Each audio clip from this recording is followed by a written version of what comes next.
Hi, my name is Marshall Cruz, and I built a 7-figure brand and a social media presence of over 1 million followers for myself and my business using a strategy that has nothing to do with hashtags, trending sounds, or posting 5 times a day. In fact, I'm extremely inconsistent when it comes to posting every single day. And that probably leaves you thinking, well, how are these results possible? How did you get here? Well, in this video, I have 2 goals, all right? Number 1, I want to teach you my step-by-step social strategy that not only brings in viewers, but also brings in customers for your brand or whatever business you build around your social media presence. And the second thing I want to do is kind of like unbrainwash you from all the terrible advice you've gotten from YouTubers and social media gurus who have never actually built a successful clothing business, and kind of just debunk these myths being thrown around on social media. There's a massive difference between social media for entertainment and then social media to make money, to build a business, right? And most of these clothing brands are kind of stuck in this like entertainment mode, which brings in followers, and then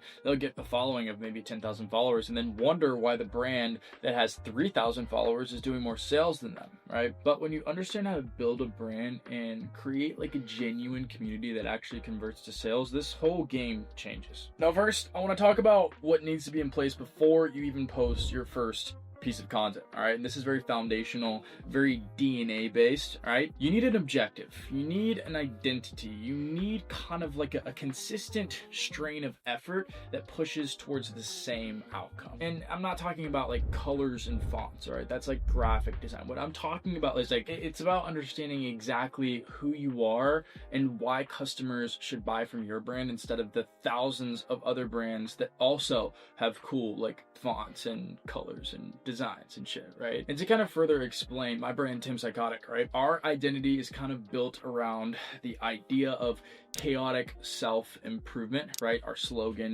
is the chaotic pursuit of an imperfect, superior self, kind of like providing host, like I said earlier, to all the people who maybe have broken pasts and maybe a story that's a little fucked up and, you know, kind of like a personality that's a little bit chaotic and a little bit all over the place. You know, it's not polished, it's not clean, but there still is a desire for improvement, for growth, for, you know, like progression within our lives in every element, right? Not just like, you know, money, not just physical, not just socially, like everything, right? We all want to be better. We just want to be the best, right? That's who my brand speaks to. That's our identity. That's like our mission, our objective, right? We want to give, you know, these people a world to live in and be proud of living in, you know? And the reason I picked that, right, is because this isn't like some like marketing gimmick that we made up. This is just like who I am as an individual. You know, growing up, my upbringing wasn't pretty. I've got a fucked up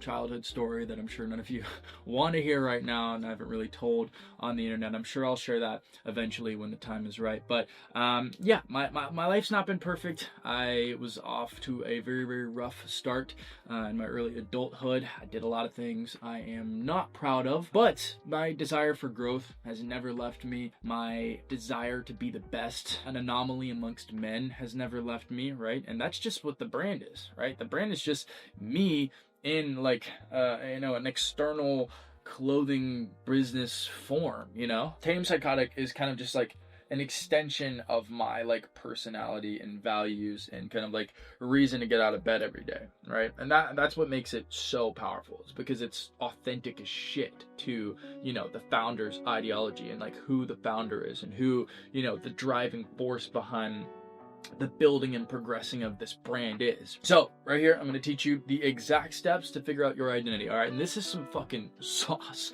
All right. This is technically intellectual property because I've never heard anybody say this. I've never heard anybody tell me this. This is some shit I figured out on my own. I can claim this one, all right? A lot of the stuff that I've taught, you know, and that I've given information on is stuff that I learned from somebody else, you know, and I can't take credit for a lot of the things that I've learned. But this one's from the dome, all right? So, question number 1 out of 3. You're gonna ask yourself 3 questions. Question number 1. All right, I'm gonna make this very simple, quick. All right. Question number 1: who do I want to sell to? Who's my target audience? What do they look like? What do they smell like? What are their values? What do they like? What do they not like? Who are they? Where do they live? I want you to know everything about that person. This is called your ideal customer profile, your ICP, right? The second question you're going to ask is, what products can I sell to those people? All right, what are they wearing? What are they buying? What are they spending their money on? What are they pointing at in the store and being like, yo, that's fire, right? Figure out that.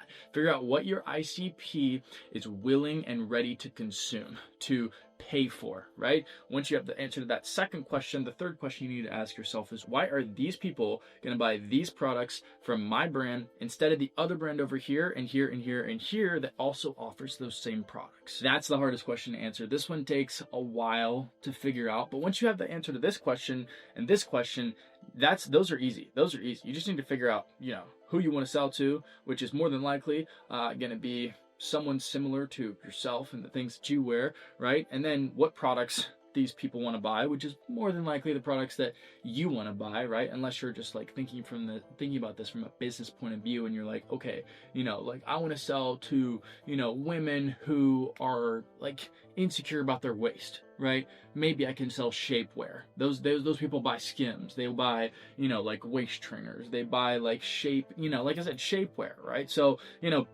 obviously that's just a random example, right? But more than likely, you're going to know those pretty quickly. You're going to figure those out pretty quickly, right? And then you just need to answer that third question, which that's going to provide you with a unique selling point, right? And I want to get into a little bit of how, to figure out that answer, right? And I think a great trick to figuring out how to answer these questions is by figuring out who you want to serve and how you're going to serve that person, right? You need to point out all the people you feel maybe are underserved, right? Like maybe there's not a brand that serves their interest or their ideals or, their needs very well. Look for that person and then figure out like, okay, if I'm going to serve these people, how can I best serve them, right? If I was in these people's shoes, like what would I want? What can you provide to these people that they don't already have readily available from another brand? All right, that question is going to take you really, really far in this whole development of identity. And I don't want you to think of this in like, oh, like I want to serve people who want to buy clothes.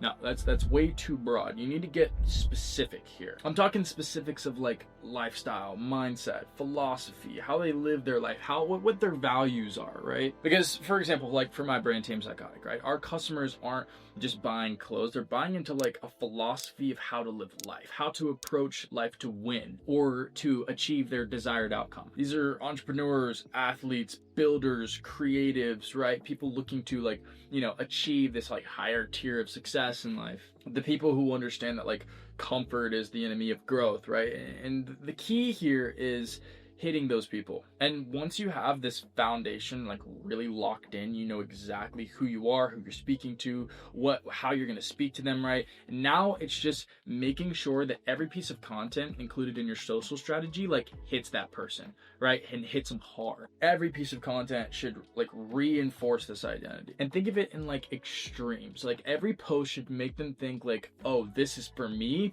or oh, this definitely isn't for me, right? And that's how you build a brand that people are like really obsessed with, instead of just another brand that like has clothes available to buy, right? Which is nothing special. There's you've got Zara, H&M, Lululemon, fucking Amazon for that shit. Now that we understand identity, the foundations, kind of the precursor for your social strategy, let's talk about a specific social strategy that actually works and converts, okay? So most clothing brands will post content in 3 different categories. 1 is product shots, 2 is lifestyle photos, and then 3 is just like random, like trendy content that like all the other brands are posting, okay? Everybody does this, and everybody wonders why their engagement sucks and why they're not making any sales. So here's the framework that's worked for me and my team with Tame Psychotic. So the basic framework that's worked for us is 70% value, 30% product showcase. All right.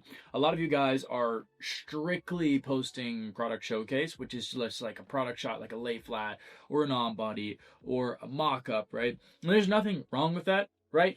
But after a while, your social media just becomes like a product catalog, right? And product catalogs are boring as fuck.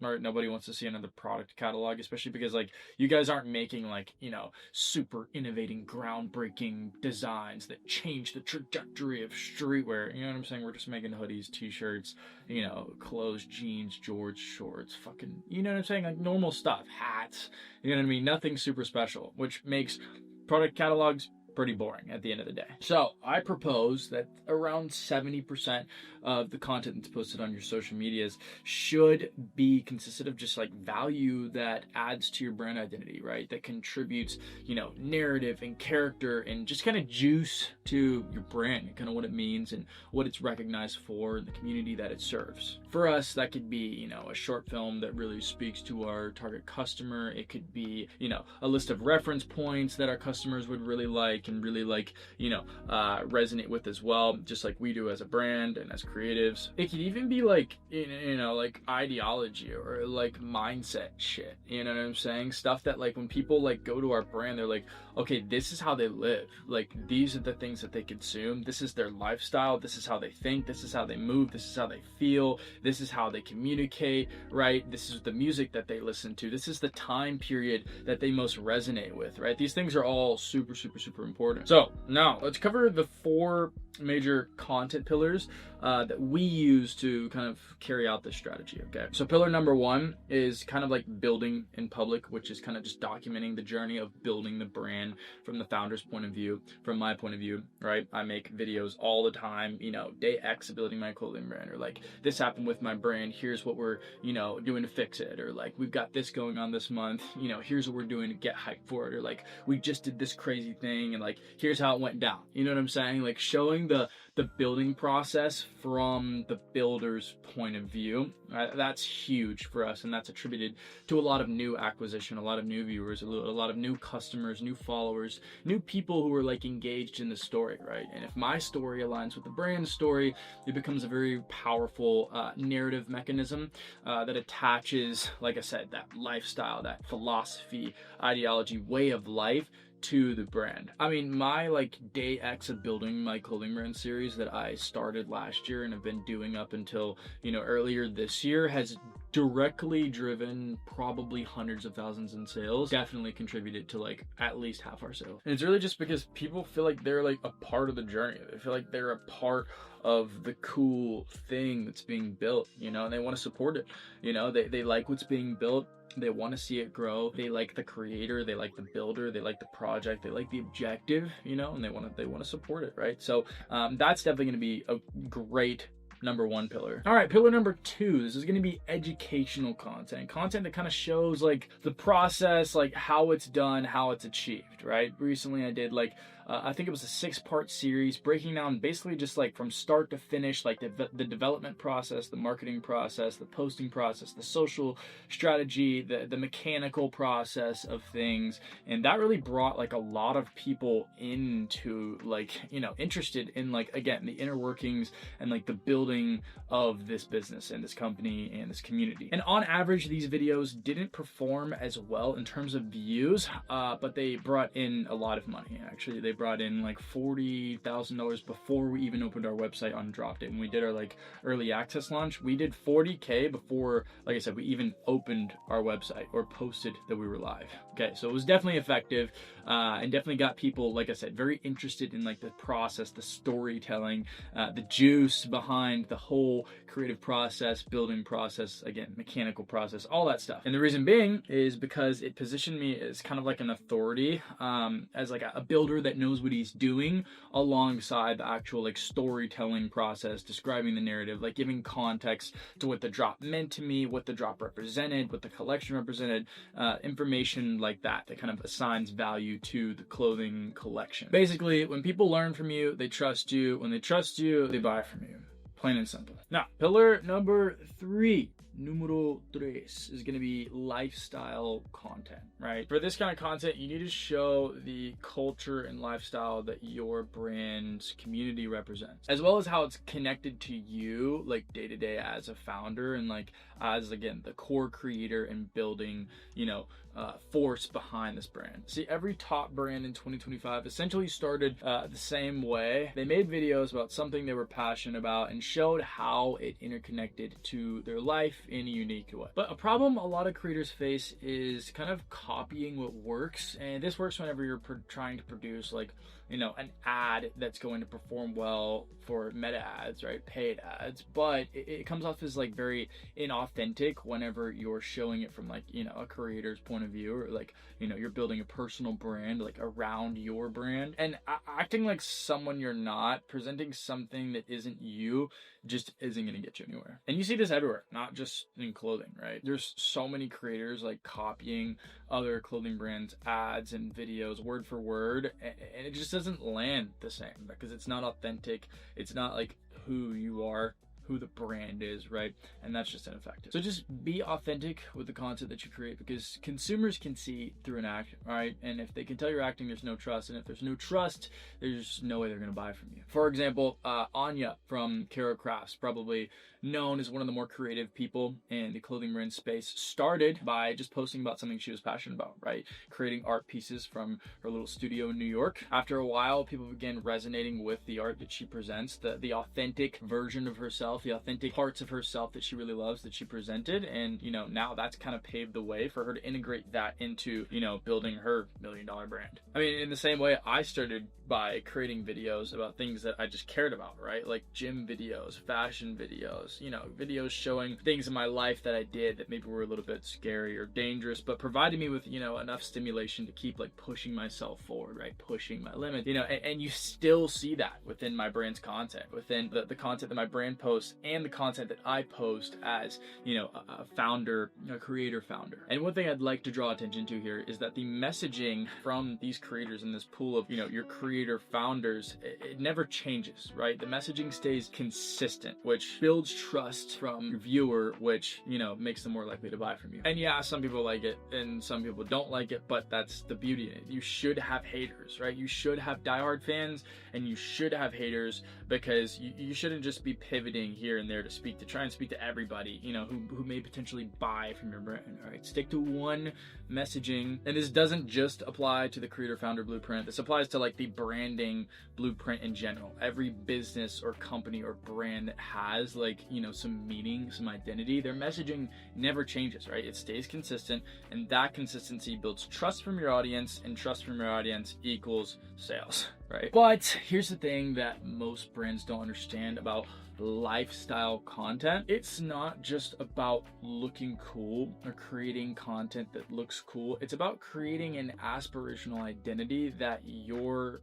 followers, your community, your viewers want to be a part of, right? They want to be a part of this thing that exists outside of themselves that maybe they resonate with, relate to, or, like I said, just want to be a part. Like when I post content of me like working out super late at night in the gym, boxing, training, whatever, or working on my business, long hours throughout the day, people are not like buying the hoodie. They're buying the mindset that goes into the habits and the lifestyle, ideal consumer profile, of your brand, of my brand. I'm selling the mindset of someone who works harder than everybody else in, a chaotic way, right? That's the identity that our customers want to embody, which is why they buy from us. For example, check out this promo that we did for our brand recently. In this promo, it's really, really showcasing the life and the story of someone who, seeks self-betterment, who, sees a better, well-achieved version of themselves and is willing to do anything and everything to get to that. We're not talking about how great our pieces are.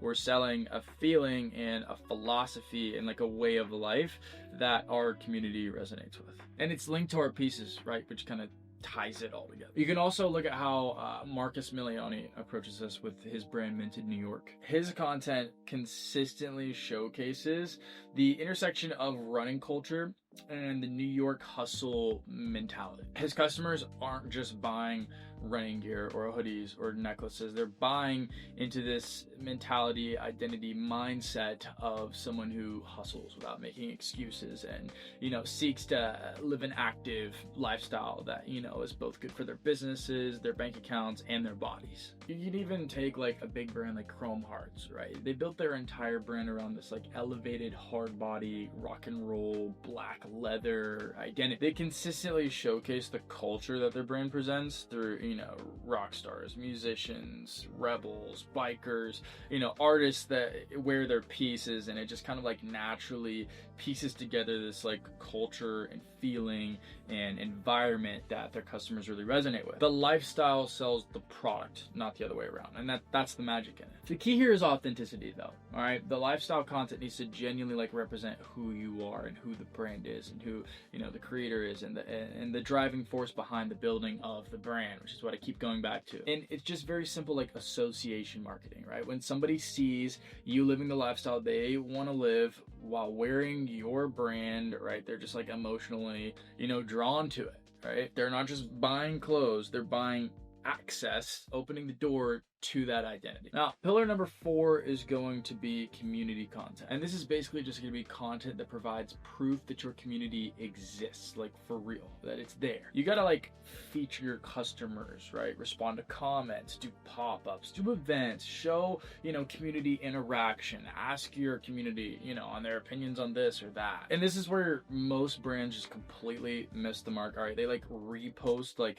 you know, their followers wearing their clothes, and they think that's like community building content, and it's really just not. Yes, it showcases the community, but not to the depth that it needs to really like hit with the viewers. In my opinion, that's just like free advertisement. Real community display makes your audience feel like they're a part of something bigger, right? And that's the best thing when it comes to marketing. You want your audience to feel like they're a part of your brand, which is something bigger than them, which makes it more valuable. An example from my content would be the videos that I posted leading up to our first pop-up that we did, right? I made a video talking about how I wanted to do, you know, a pop-up because I wanted to bring all this energy that existed online into, you know, the real world, and like show everybody that like we're really about it and we really like do this shit, right? There is really a family, a community around Tame Psychotic. So I prefaced it with a video saying I was going to do it, why I wanted to do it, then I executed it.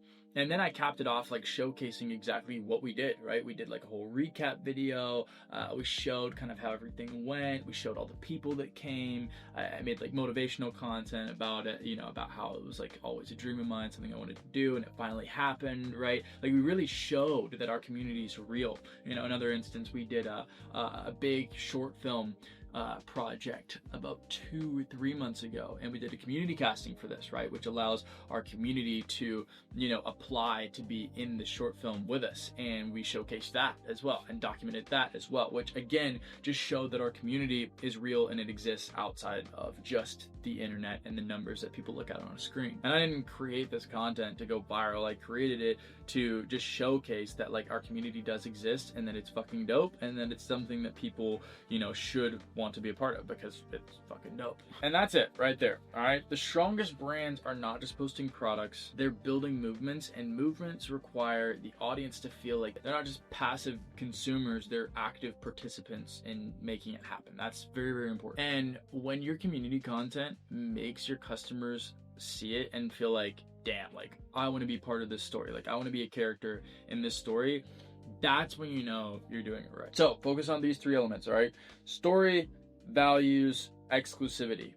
Those 3, that's your bread and butter. Every piece of community content should tell a story that both reinforces your brand's values and makes the audience feel like they're a part of a story bigger than their own, part of an exclusive story. So whether you're reposting customer posts or responding to comments or creating like a community focused narrative, you just need to ask yourself the question, does this make my viewer want to be part of my story? And that's the biggest. The goal isn't to showcase your customers, it's to make every single follower think, I want to be featured next, right? Or I want to be part of the story. Now, I really want to touch on something I call the founder-led advantage, all right? And it's based on the premise that people, they don't buy from businesses, they don't buy from numbers, they don't buy from anonymous entities, they buy from people, okay? The most successful clothing brands ever are founder-led. Supreme started because James Jebbia had a vision. Off-White was Virgil's personal expression. Fear of God is Jerry Lorenzo's story. And this didn't used to be as prevalent, which is the crazy thing, right? This didn't used to be as necessary and as important,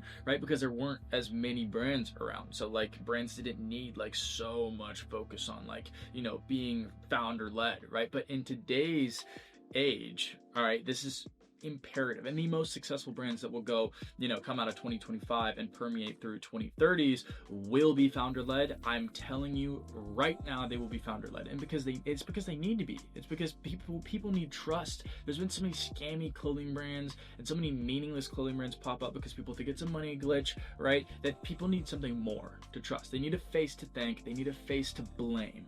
All right. Let that one sit in for a second. They need a face to thank and they need a face to blame. When you put yourself at the center of your brand, three things happen. Authenticity becomes your competitive advantage. Anyone can copy your designs, but they can't copy your story, your perspective, or your personality. All right. Number two, content creation becomes so much easier. Instead of trying to figure out what the brand would say, you just figure out what would you say? What's your perspective? What's your opinion? What's your personality? What's your values? What would your values say? And number three, your customer connection deepens. People aren't just buying your clothes, they're buying into your vision, into your journey. All right, these three things, that is huge. For Tame Psychotic, being founder-led means I am, kind of like the visionary, the mastermind, whatever you want to call it, behind, these stories, behind these collections. And when somebody buys from us, they're not buying from some faceless corporation funded by this guy and this guy and this guy on Wall Street, right? They're buying from Marshall Cruz, and they trust Marshall Cruz because Marshall Cruz is authentic, right? And they like Marshall Cruz and they resonate with how he lives his life and his philosophy, his ideology, right? And his brand more than likely presents something congruent, and that creates a level of loyalty that traditional marketing can never achieve. Now, moving on, let me go ahead and destroy some bullshit advice you've probably received. You need to post 5 to 7 second videos because that's what the algorithm wants. Shoot me in the fucking head. You need to post with trending sounds to get reach. Post 3 times a day or you're not gonna grow. Oh my god, shoot me in the head. All of this garbage, alright, and here's why. If you are creating content for an algorithm instead of your business goals, then you're doing more harm than good. You're fucking up, okay? My most successful videos are over a minute long, have no trending audio, and I don't post them every day, but I consistently post content that connects to my target audience and drives them towards becoming my customer eventually. Because, shocker, the algorithm doesn't buy your products, people buy your products. So focus on creating content that serves your ideal customer, not the algorithm. All right, the algorithm is not the master here. The people you're serving, that's who we want to please. And another quick gem, all right, consistency is more important than frequency. It is way better to post once a week with purpose and intent than to post 6 times a week with no purpose, intent, or direction. Okay, just for the sole purpose of posting 6 times a week. If you are consistent and you're intentional, the videos you're posting, the right followers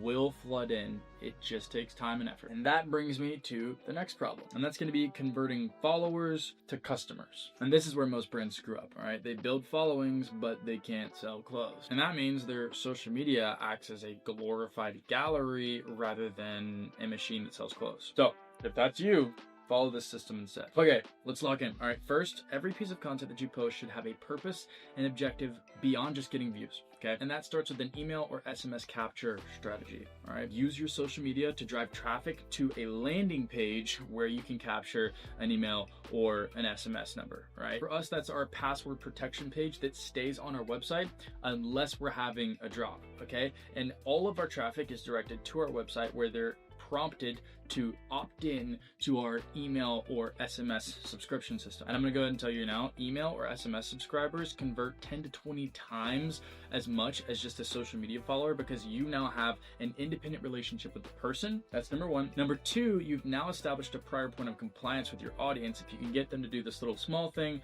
more than likely in the future, you can get them to do something a little bit bigger, aka buy from you. And number three, you've now streamlined your communication with that person. It is no longer up to the algorithm whether they see your attempt at communication with them. It's up to a software, all right? And softwares don't fuck up, not email softwares, okay? So you have a direct line of communication, which is huge, way bigger than you think. The second piece is implementing a product drop model, all right? Here's how it works. Instead of having our products on our website 24/7, like a lot of these bigger brands do, we use strategic scarcity to create limited drops. This creates urgency, it builds anticipation, and it turns these drops into like events that people like get excited about and like want to share and be a part of, right? And our drops sell out every single time because we've built a community that anticipates, they anticipate this event that happens, you know, once, twice a month, where they get the opportunity to all come together with all of the other members of our community and be a part of something